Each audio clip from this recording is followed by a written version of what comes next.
Assalamualaikum warahmatullahi wabarakatuh. Perkenalkan, kami dari kelompok 2 mata kuliah Psikologi Sastra akan mempresentasikan hasil diskusi kami. Sebelum itu, izinkan saya perwakilan dari kelompok 2 mata kuliah Psikologi Sastra akan memperkenalkan anggota kelompok saya. Yang pertama, Kasyiful Anwar. Yang kedua, Novita Nur Friandini. Yang ketiga, Fasyila Aulia. Yang keempat, Slamet Afrizal. Yang kelima, Nikmatul Iza. Yang keenam, Arista Auliawati. Yang ketujuh, Nurul Indah Nawangulan. Yang kedelapan, Ma'ruf. Selanjutnya akan dilanjut pemaparan presentasi oleh kelompok kami. Assalamualaikum warahmatullahi wabarakatuh. Saya mewakili kelompok 2. Di sini saya akan menjelaskan tentang psikologi sastra. Sebelumnya saya mau memperkenalkan anggota dari kelompok 2, yaitu yang pertama saya sendiri, Kasyiful Anwar, NIM 19188201018. Yang kedua, Novita Nur Friandini, NIM 19188201008. Yang ketiga, Slamet Afrizal dengan NIM 19188201007. Yang keempat, Nikmatul Iza dengan NIM 19188201010. Yang kelima, Fasyila Aulia Londo dengan NIM 3114190020. Yang keenam, Nurul Indah Nawangulan dengan NIM 1918820101006. Dan yang terakhir, Arista Auliawati, NIM 19188201016. Baik, di sini saya akan menjelaskan latar belakang dari makalah tersebut, yaitu karya sastra merupakan hasil karya sastrawan melalui kontemplasi dan refleksi setelah menyaksikan berbagai fenomena kehidupan dalam lingkungan sosialnya. Jadi fenomena kehidupan ini beraneka ragam, baik yang mengandung aspek sosial, budaya, politik, ekonomi, kemanusiaan, keagamaan, moral maupun gender. Karya sastra yang dipandang sebagai fenomena psikologis akan menampilkan aspek-aspek kejiwaan melalui tokoh-tokoh jika teks berupa drama atau prosa. Dan menurut Jerman, yaitu menyatakan bahwa karya sastra dan psikologi memang memiliki perlautan yang erat secara tidak langsung dan fungsional. Sebagai hasil imajinatif, karya sastra berfungsi sebagai hiburan yang menyenangkan. Karya sastra juga berguna menambah pengalaman batin, baik pembacanya dan membicarakan sastranya ini yang bersifat imajinatif. Terdapat 3 jenis genre sastra, yaitu yang pertama prosa, puisi, dan drama. Menurut Abrams, novel ini merupakan salah satu genre sastra di samping cerita pendek, puisi, dan drama.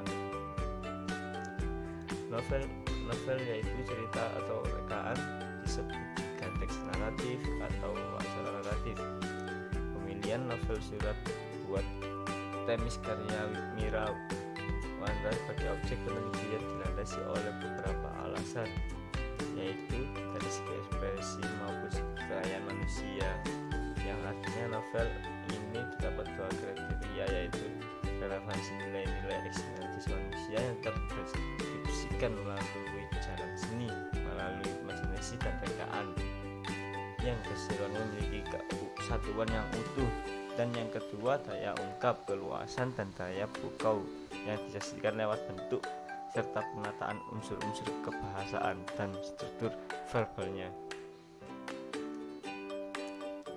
Kemudian permasalahan yang terdapat dalam novel ini antara lain masalah percintaan, keadilan, dan pengorbanan. Novel ini bertemakan tentang ketegaran seorang perempuan dalam menghadapi cobaan hidup. Kelebihan yang dimiliki pengarang dalam penulisan novel tersebut yaitu terletak pada segi ceritanya yang mampu mengunggah rasa keingintahuan membaca, gaya bahasa yang digunakan tidak membosankan, sehingga mudah untuk diikuti oleh semua kalangan, baik anak muda maupun orang tua. Kegiatan lain adalah sebagai Kepala Balai Pengorbanan Universitas Profesor Dr. Mustafa dan praktek dokter bukannya pada sore hari, sedangkan paginya ia bertugas sebagai Ketua Balai Pengobatan Universitas Profesor Dr. Mustafa Jakarta Mira. Dan berdasarkan uraian di atas dapat dijelaskan secara rinci alasan penelitian sebagai berikut. Yang pertama, persoalan yang ada dalam novel tersebut pada tokoh Dilan memiliki kepribadian yang kuat dan menghadapi berbagai cobaan dalam kehidupannya. Yang kedua, pengetahuan penulis. Novel Surat Buatan Karya Mira belum pernah dianalisis secara khusus dengan pendekatan psikologi sastra. Yang ketiga, analisis terhadap novel tersebut dengan menggunakan pendekatan psikologi diperlukan untuk mengetahui aspek kepribadian yang dialami oleh tokoh Dilan. Jadi itu penjelasan bagi latar belakang tersebut. Dan selanjutnya, pembatasan masalah. Pembatasan masalah ini untuk mencegah kekaburan masalah dan untuk mengarahkan penelitian ini akan lebih intensif dan efisien. Dengan tujuan yang ingin dicapai sangat diperlukan pembatasan masalah. Mengungkapkan bahwa pembatasan masalah memberikan bimbingan dan arahan kepada peneliti untuk menentukan data yang perlu dikumpulkan dan data yang tidak relevan. Dalam penelitian ini, peneliti membatasi kajian aspek kepribadian tokoh Dila yang terdapat dalam novel Surat Buatan Karya Mira. Sekian itu saja.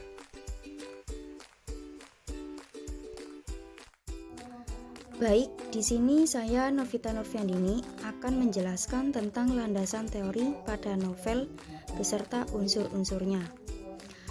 Novel merupakan karya imajinatif yang dilandasi dan tanggung jawab kreatif sebagai karya seni yang berunsur estetik dengan menawarkan model-model kehidupan sebagaimana yang diidealkan oleh pengarang.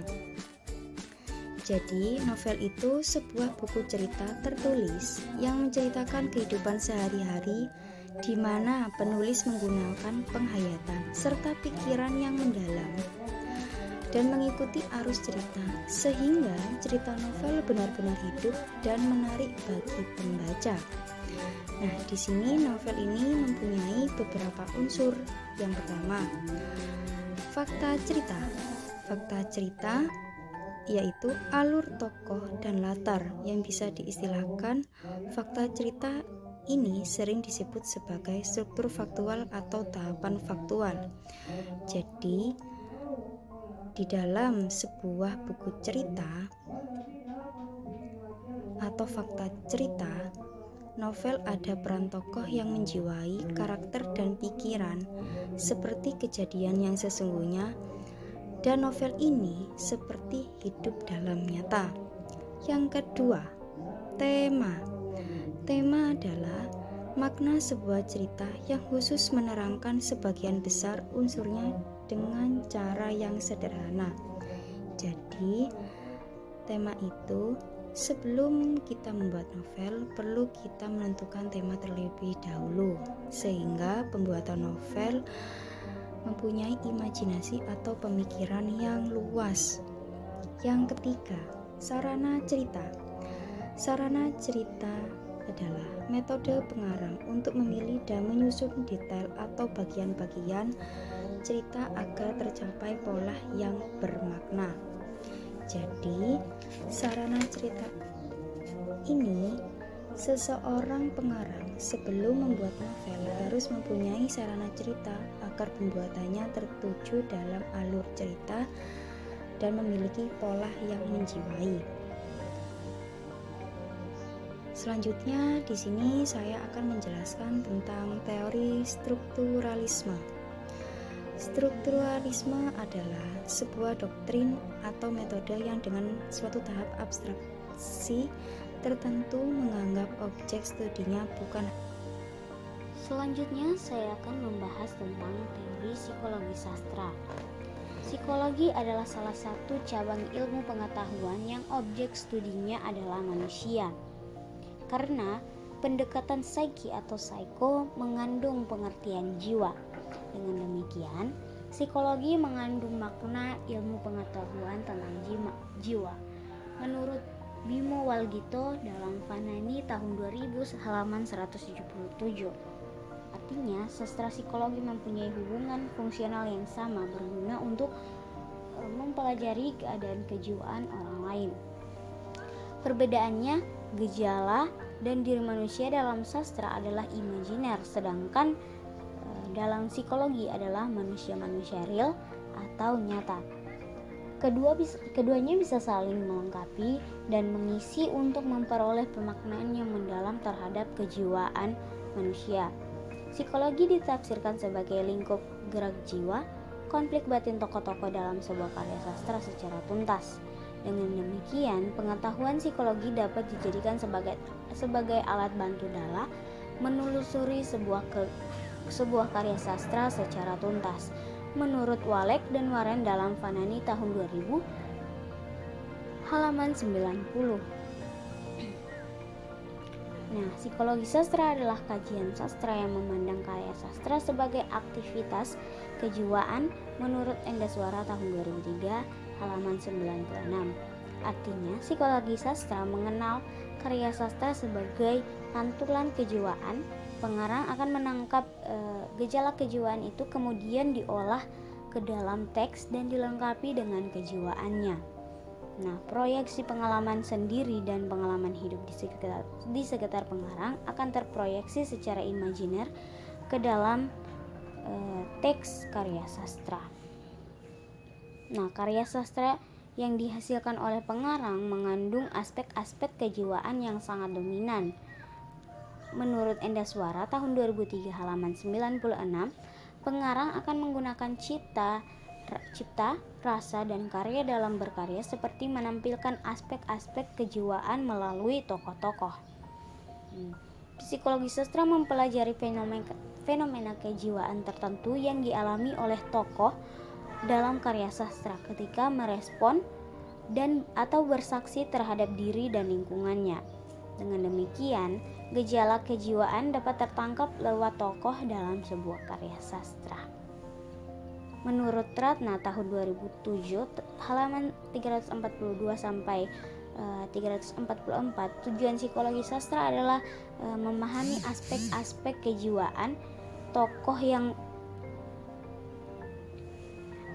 terkandung dalam karya sastra. Meskipun demikian, bukan berarti analisis psikologi sastra sama sekali terlepas dari kebutuhan masyarakat.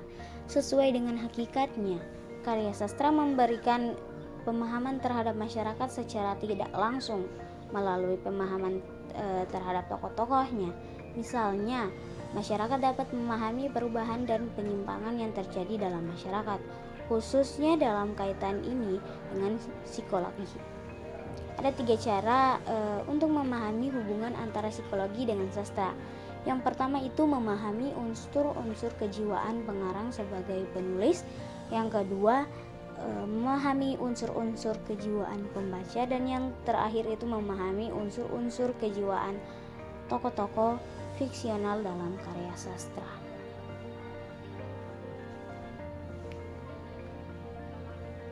Selanjutnya itu teori kepribadian Sigmund Freud. Sigmund Freud adalah psikologi yang menyelidiki aspek ketidaksabaran dalam jiwa manusia. Ketidaksabaran memainkan peran yang besar sehingga sebagian besar kehidupan psikis manusia tidak didasari dan hanya bagian kecil saja yang muncul dalam kesadaran. Menurut Kartono tahun 1990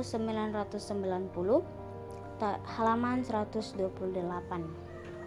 Nah, Ada dua asumsi yang mendasari teori psikoanalisis Freud, yaitu yang pertama asumsi determinisme psikis dan asumsi motivasi tak sadar. Nah, asumsi determinisme psikis ini adalah dia meyakini bahwa segala sesuatu yang dilakukan, dipikirkan atau dirasakan individu mempunyai arti dan maksud dan itu semua secara alami sudah ditentukan. Sedangkan untuk asumsi motivasi tak sadar meyakini bahwa sebagian besar tingkah laku individu seperti perbuatan, berpikir, dan merasa itu ditentukan oleh motif tak sadar. Nah, Freud membangun struktur kepribadian menjadi 3 komponen, yaitu yang pertama ada ID, aspek biologis kepribadian, yang kedua itu ada ego, aspek psikologi kepribadian, dan yang ketiga itu adalah ada superego, aspek sosiologi kepribadian. Nah, yang pertama ID. ID merupakan komponen kepribadian yang primitif, insting atau yang berusaha untuk memenuhi kebutuhan insting, dan rahim tempat ego, superego berkembang. Jadi ID itu adalah rahim tempat ego dan superego untuk berkembang. Nah, ID ini berorientasi pada prinsip kesenangan atau prinsip reduksi ketegangan. ID merupakan sumber energi psikis, maksudnya bahwa ID itu merupakan sumber dari insting kehidupan atau dorongan-dorongan biologis seperti makan, minum, tidur, dan sebagainya.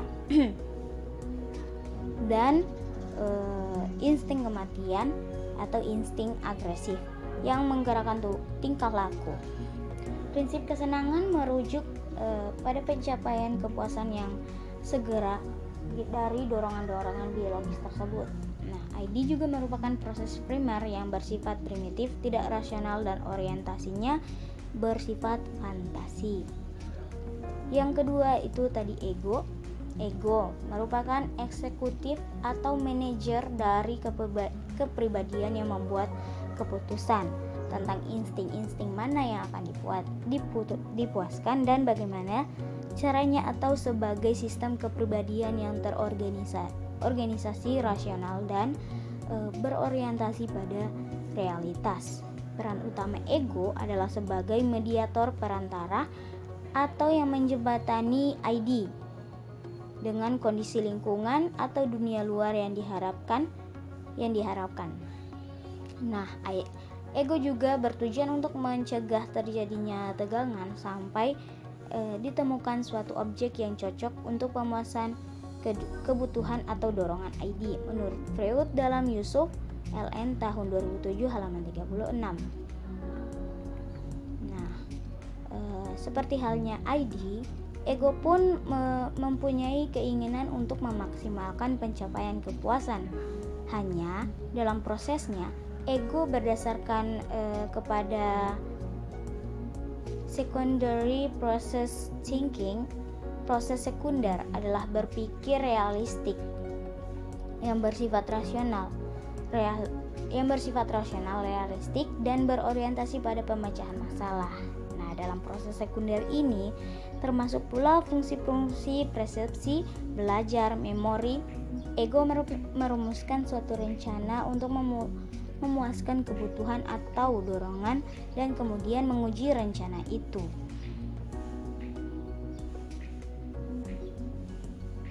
Selanjutnya, superego.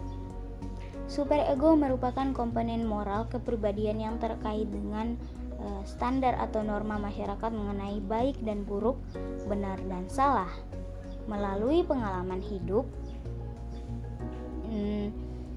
terutama pada usia anak, individu telah menerima latihan atau informasi tentang tingkah laku yang baik dan yang buruk.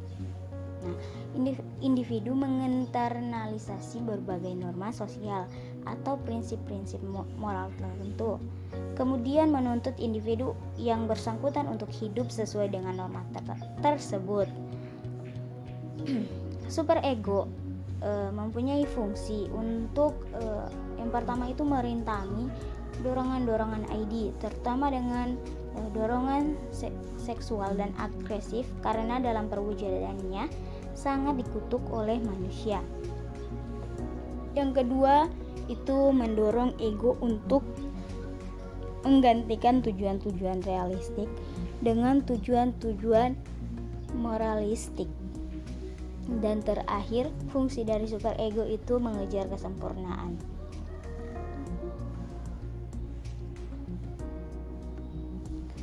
Freud mengemukakan adanya 3 macam kecemasan, yaitu kecemasan yang pertama, kecemasan realistis, adalah kecemasan yang paling pokok. Kecemasan ini merupakan kecemasan akan dunia luar. Dan yang kedua itu ada kecemasan neurotis.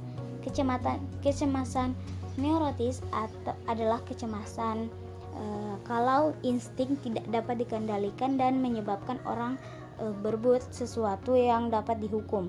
Kecemasan ini sebenarnya mempunyai dasar di dalam realitas, karena dunia sebagaimana diwakili oleh orang tua dan orang lain yang memegang kekuasaan itu menghukum anak yang melakukan tindakan impulsif. Yang ketiga ada kecemasan moral. Orang yang super ego berpikir akan merasa dosa apabila dia melakukan atau berpikir untuk melakukan sesuatu yang bertentangan dengan norma-norma moral. Kecemasan moral ini juga mempunyai dasar dalam realitas, karena di masa yang lampau orang telah mendapatkan hukuman sebagai akibat dari perbuatan yang melanggar kode moral dan mungkin akan mendapatkan hukuman lagi. Nah, Freud juga mendefinisikan bentuk-bentuk mekanisme pertahanan, yaitu meliputi penekanan dan represi, proyeksi, pembentukan reaksi, dan fiksasi regresi. Yang pertama itu ada represi, adalah proses ego memakai kekuatan antitesis untuk menekan segala sesuatu seperti ide, insting, ingatan, pikiran yang dapat menimbulkan kecemasan keluar dari kesadaran. Yang kedua itu ada proyeksi, adalah mekanisme yang dipergunakan untuk mengubah kekuatan neurotis dan ketakutan moral menjadi ketakutan realistis. Yang ketiga itu ada pembentukan reaksi yang mempunyai arti penggantian impuls atau perasaan yang menimbulkan ketakutan atau kecemasan dengan lawannya di dalam kesadaran. Dan yang terakhir itu ada fiksasi dan regresi. Fiksasi adalah terhentinya perkembangan moral pada tahap lanjutan, sangat sukar sehingga menimbulkan frustasi dan ketakutan yang terlalu kuat, sedangkan regresi adalah mundur ke tahap perkembangan yang dahulunya di mana dia merasa puas di sana. Saya Selamat Afrizal akan menjelaskan tentang metode penelitian. Agar tujuan penelitian tercapai, maka setiap pelaksanaan penelitian baik kualitatif maupun kuantitatif selalu menggunakan metode. Menurut Hudson dalam Sangidu 2004, metode berasal dari bahasa Yunani yaitu metodos. Secara harfiah berarti cara atau jalan.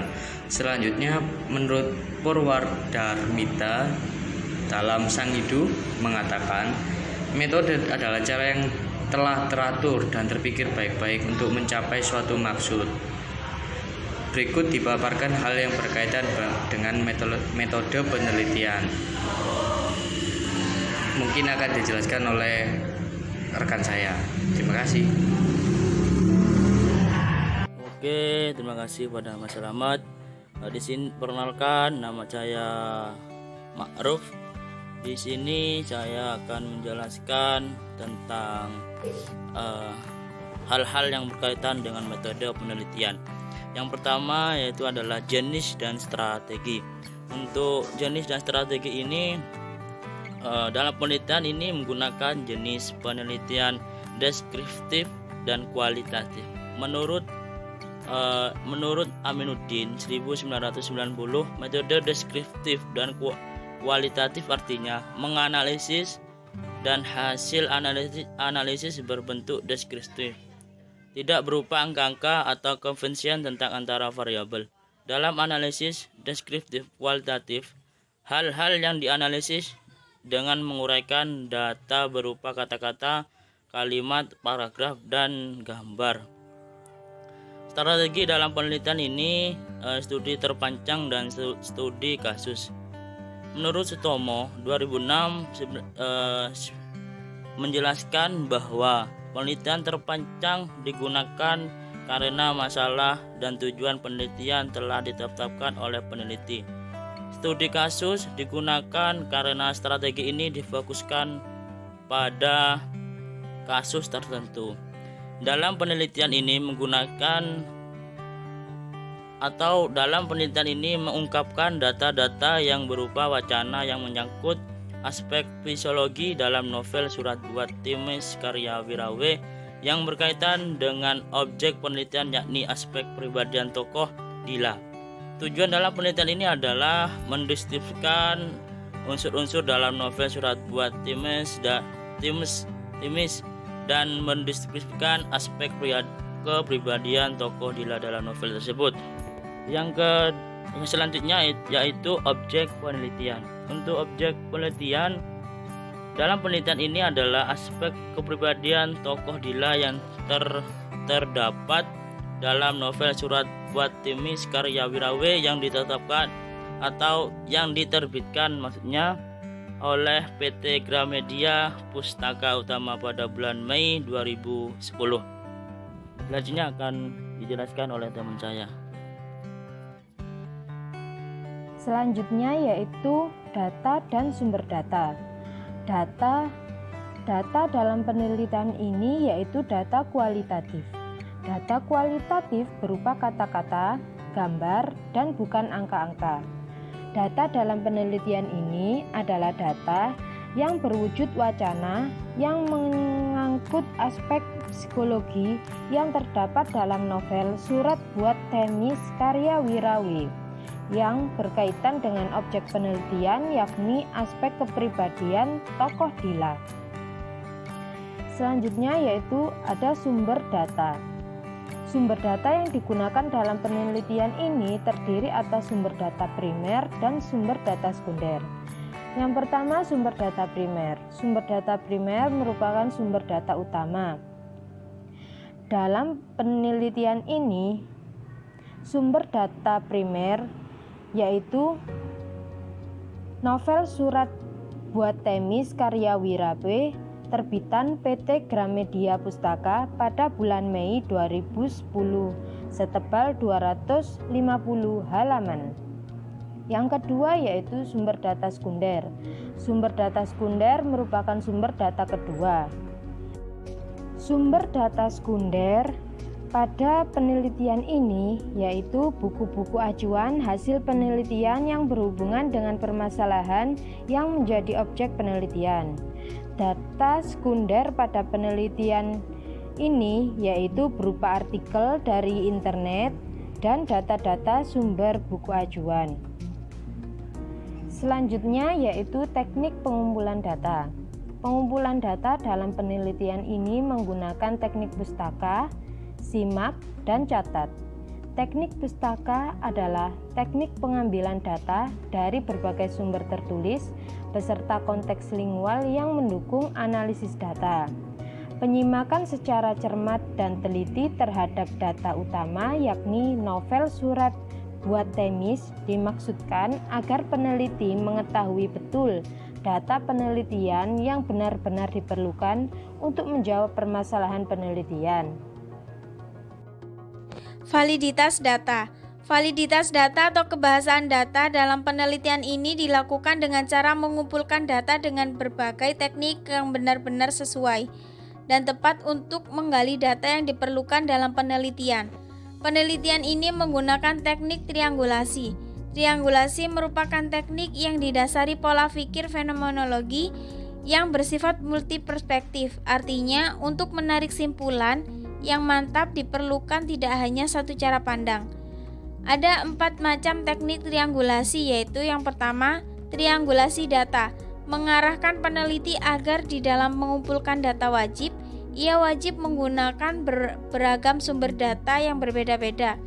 Yang kedua, triangulasi peneliti, yaitu hasil penelitian baik data ataupun simpulan mengenai bagian tertentu atau keseluruhannya bisa diuji validitasnya dari beberapa peneliti yang lain. Yang ketiga, triangulasi metodologis. Dilakukan peneliti dengan cara mengumpulkan data sejenis tetapi menggunakan teknik atau metode pengumpulan data yang berbeda. Yang keempat, triangulasi teoritis.